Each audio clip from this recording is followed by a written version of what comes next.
Amém,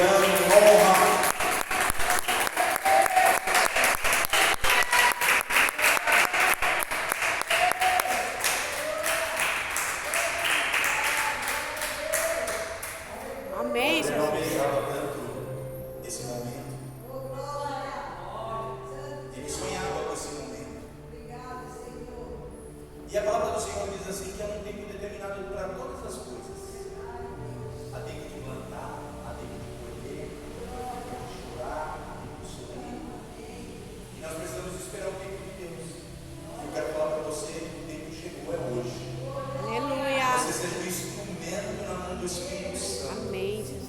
Glória a Você Deus. seja um referencial nesta noite. Para a palavra que sair da sua boca e impactar a tua igreja.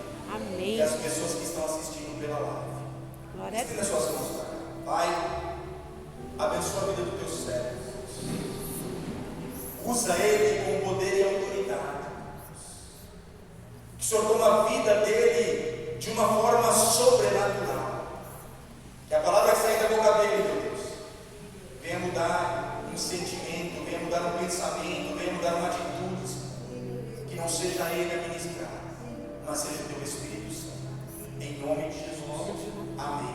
Vamos aplaudir bem forte o nome do Senhor. Graças a Deus. Que honra, graças a Deus. Como o Michel falou, vai fazer 6 anos, 4 anos na casa do Pai, para honrar sempre o nome do Senhor. Então, eu agradeço primeiramente ao Michel, agradeço a Nini pela oportunidade da palavra, e por essa oportunidade eu vou fazer como se fosse uma viagem. Vamos colocar o cinto e vamos andar aí com a palavra do Senhor. E já começando em Gênesis 50:26, aonde a história de José. Amém, Jesus. E morreu José, da idade dos 110 anos, e embalsamaram e puseram num caixão no Egito. Então quer dizer que ele estava aonde? No Egito. Egito. Tá? Primeiramente. E em Gênesis 37:2 fala que estas são as gerações de Jacó, aonde José, só para interromper, José é filho de Jacó e de Raquel, ok? Então vamos tomar o assento e vamos, como eu falei, vamos navegar com essa palavra, aonde mostra que José, ele saiu de uma infância até os 17 anos, onde ele tinha tudo, e como eu disse, ele morreu com 110 anos no Egito. Ele saiu de uma terra onde o pai dele, Jacó, tinha sua tenda, onde ele morava, onde tinha as suas ovelhas, onde ele tinha seu rebanho, tinha seus filhos, que eram filhos de quem? De Zilpa e de Bila. E o filho de Raquel junto com Jacó veio José. Ok? Então José era um filho de Jacó, onde ele tinha 17 anos, e ele convivia com os irmãos, onde eram 10 irmãos. Vamos anotar bem isso na nossa mente. Eram 10 irmãos mais José. Então um total de 11. Então ele convivia com esses 10 irmãos, aonde ele tinha, primeiramente, essa convivência. E a primeira coisa que eu anotei de José, essa passagem, essa trajetória que foi de 17 anos aos 110, era a conduta, o comportamento, a conduta. Por quê? Ele vivia com os irmãos. Então, cada um, lógico, vai ter uma forma de pensar, uma forma de agir, uma forma de falar. Mas José, ele tinha uma conduta, um princípio. Ele estava embaixo da onde? Da bênção de Deus. Então ele sempre via alguma coisa e ele falava para os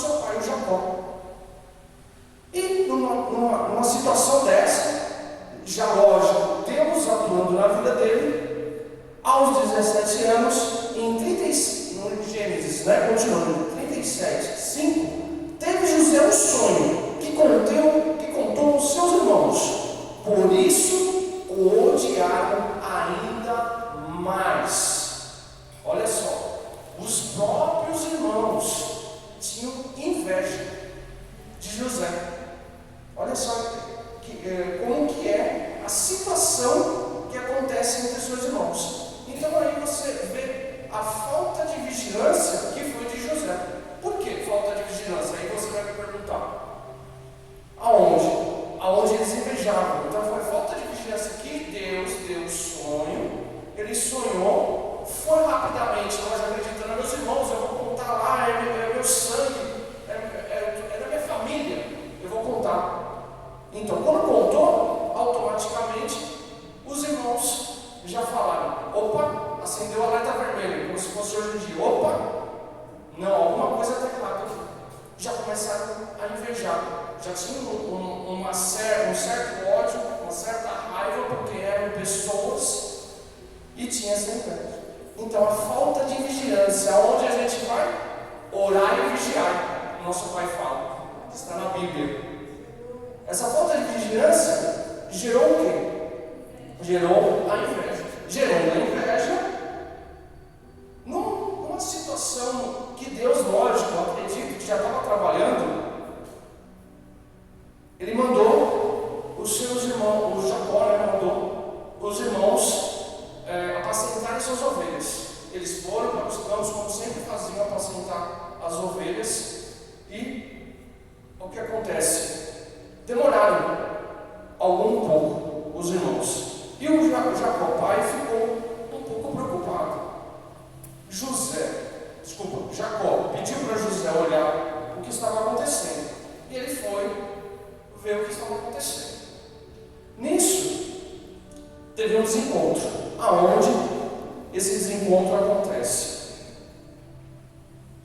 Ele não encontra seus irmãos, encontra um homem. Que tem uma passagem na Bíblia falando que encontra um homem. Esse homem fala: ele está lá. Mas uma coisa confusa, uma situação adversa, não do cotidiano de José, onde José já passava, onde José sabia, onde José já apacentava suas ovelhas. Uma situação adversa. Nessa situação adversa, os irmãos que estavam apacentando as ovelhas, Rubens, um dos irmãos, eles já estavam aonde? Já estavam planejando a morte de José. Uma situação que já estava acontecendo. E um dos líderes, anotem bem, um dos líderes que liderou a situação foi Judá.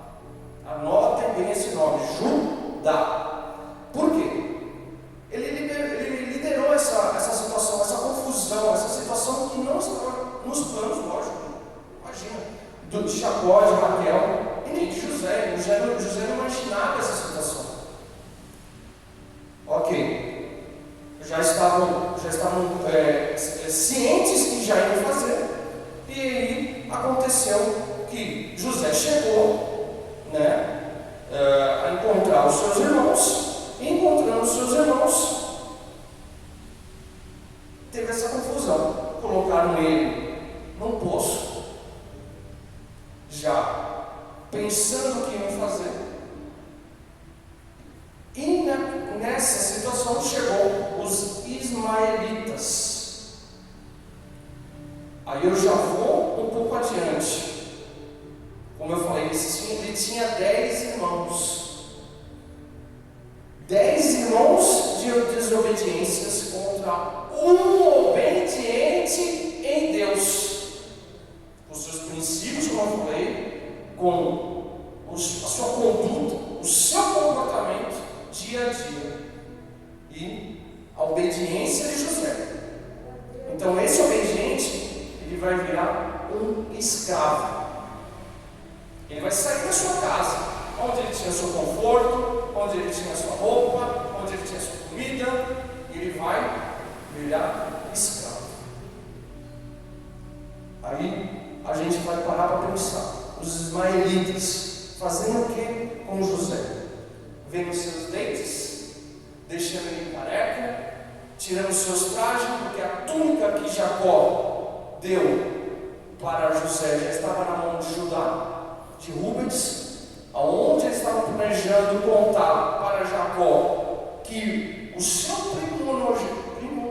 primogênito, que é o de 17 anos, o José, estava morto. Eles estavam já planejando como ia fazer. E José passando por essa situação, sendo escravo, indo para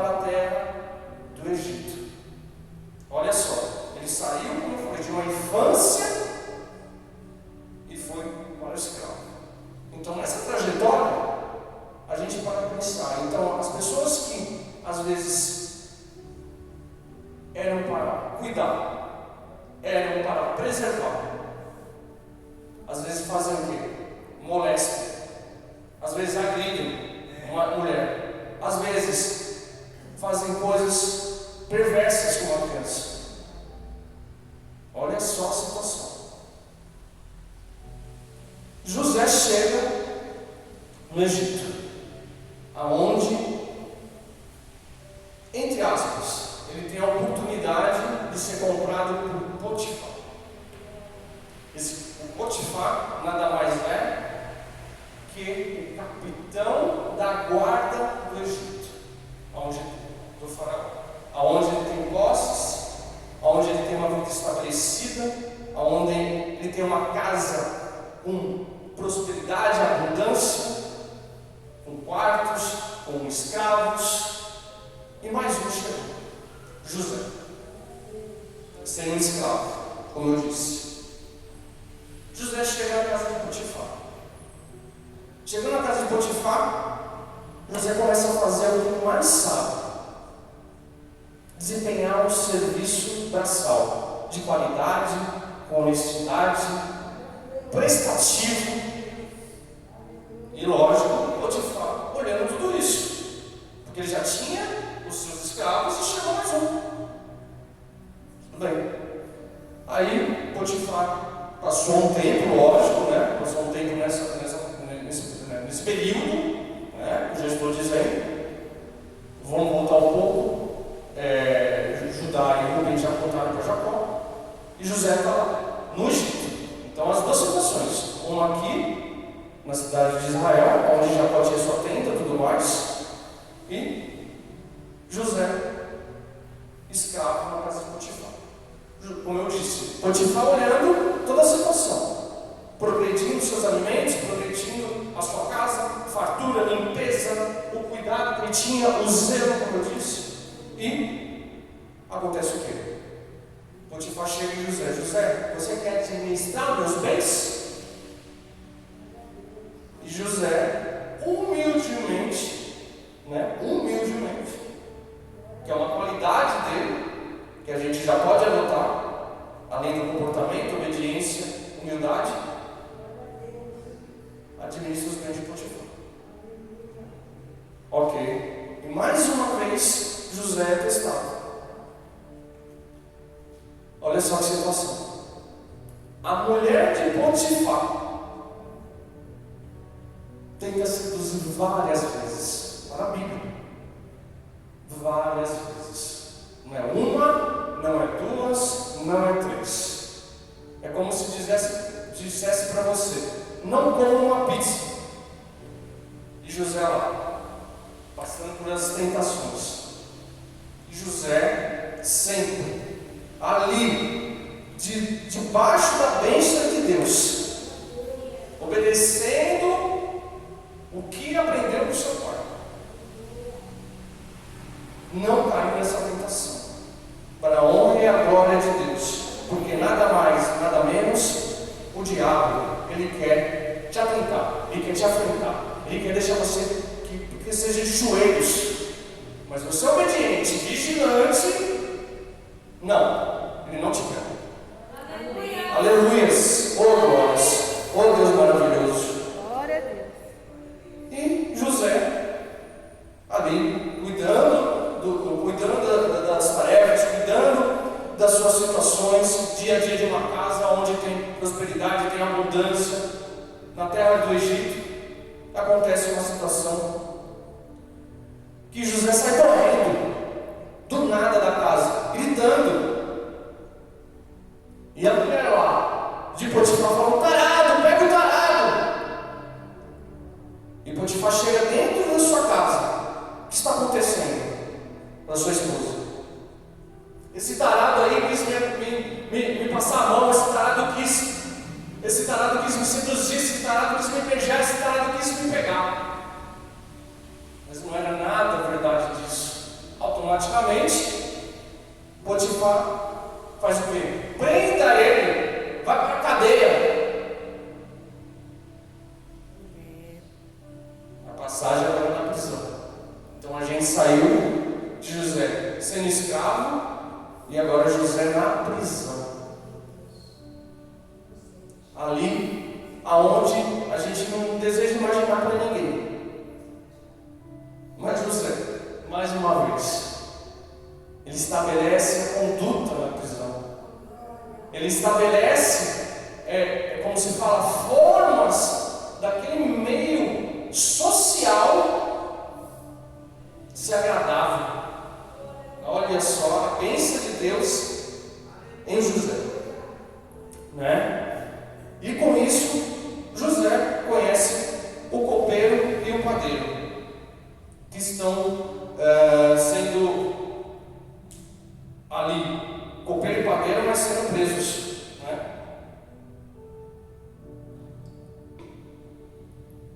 E numa dessas situações, José, como sabe, interpreta sonhos, e o copeiro teve um sonho, seu amigo do céu contou para José.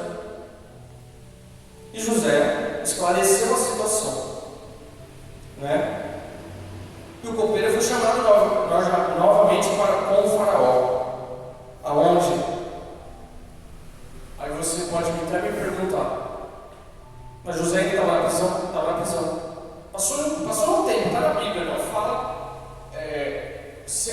o número de certeza de tempo que José passou na prisão, mas ele passou um tempo, ele teve uma trajetória na prisão. Mais uma vez, ele passando na prisão, as dificuldades, ele tendo situações de uma prisão, pessoas chegando, pessoas saindo, e ele lá firme, acreditando em Deus, acreditando que a bênção vai chegar, acreditando que alguém pode tirar ele de lá. E acontece o mover de Deus. Aonde o mover de Deus acontece? Aonde situações, às vezes não são boas, tem situações adversas, situações contrárias, mas o mover de Deus acontece. Amém. Mais uma vez, aleluia, oh glórias.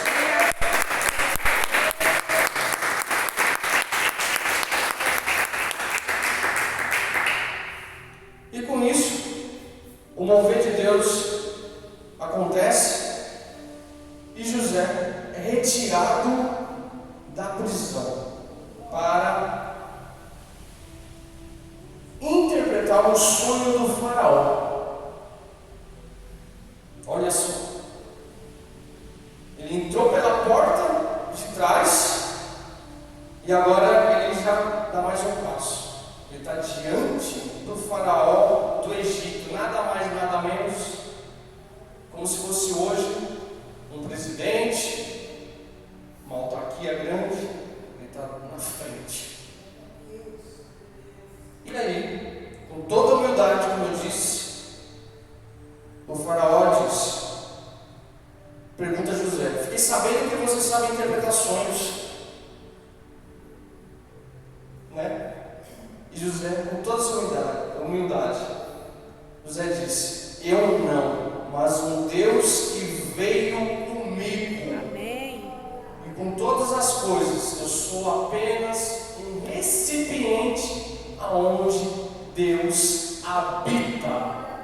Então eu queria já profetizar na sua vida. Você é um recipiente aonde Deus habita, porque você está na casa do Pai, você está na casa do Senhor.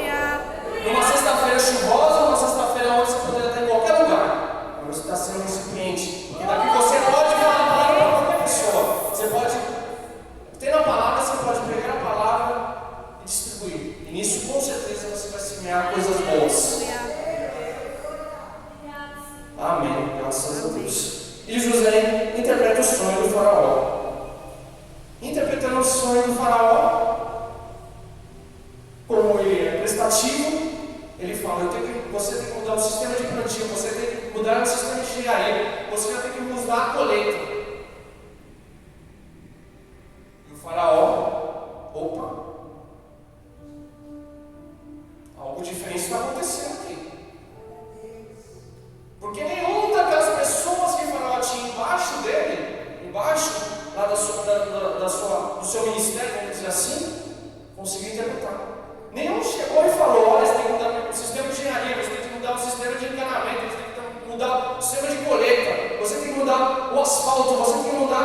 plantio. Ninguém chegou. Por que ele estava dizendo? Porque ele já estava prevendo isso. E José ali, eis-me aqui. Eis-me aqui. Um governador, ele foi denominado naquele momento. Governador do Egito. Nada mais, nada menos, a gente está falando de Zé, até não tem, porque Zefanete Paneia, o governador do Egito. Zefanete Paneia, anotem também esse nome, porque Zefanete Paneia ele é promovido, ele já é nomeado pelo faraó. Então ele tem casa nova, ele tem esposa, ele tem escravos, ele tem tudo o que ele tinha lá no passado com o seu pai.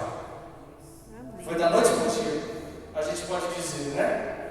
Não foi da noite para o dia, porque dos 17 anos, como eu disse, para lá deu uma caminhada. Aí a pessoa diz para você: nossa, você tem um carro bonito, você tem uma casa bonita, você tem uma esposa bonita.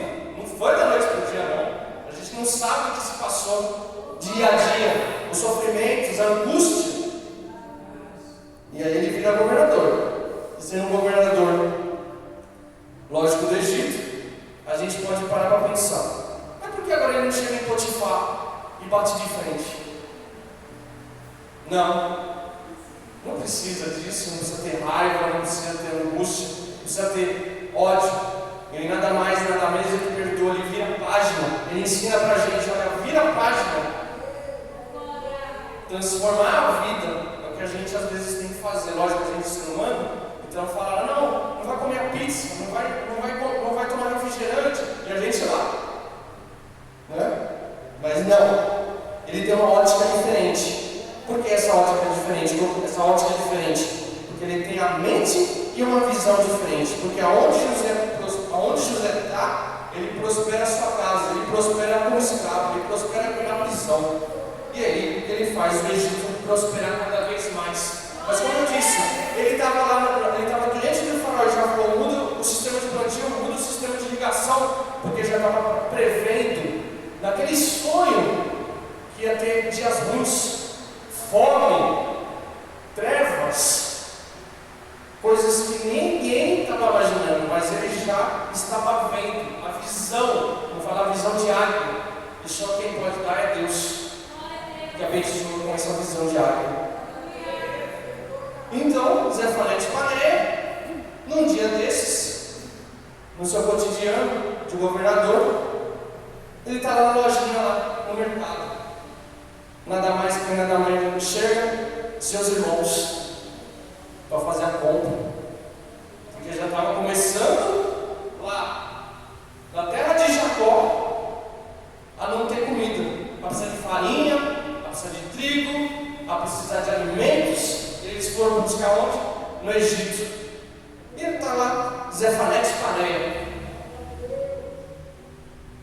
todo pintado, as vestimentas de um governador do Egito, já transformado, ou outra fisionomia, outra pessoa, porque se alimentou, já passou anos, 17 anos, já passou anos. Creio eu que ele deveria estar com seus 50 ou um pouco mais, toda essa trajetória, não é para a gente chegar nos 110 anos, creio eu. E os seus irmãos chegam lá. Bom, Zefanete Paneia parou, olhou. O que vocês fizeram aqui? Vieram olhar? Vieram pesquisar? Vieram se infiltrar? E os irmãos, opa, o que está acontecendo? Prenda eles, Zefanete Paneia da ordem. E foram para a prisão. Zefanete Paneia já começou a pensar. Aquela coisa, como eu disse, a raiva, o ódio, a intriga, aquela mágoa, já pensando: o que meus irmãos estão fazendo aqui? Me descobriram ou não? Zefanete Paneia, nesse momento, depois de 3 dias, eu até anotei, depois de 3 dias, ele pede para a sua guarda chamar seus irmãos na casa. Seus irmãos chegam na casa, uma casa de um governador. sentarem, comece a chorar. Está na Bíblia, começa a chorar. Tem gritos de choro, que está encontrando os seus irmãos.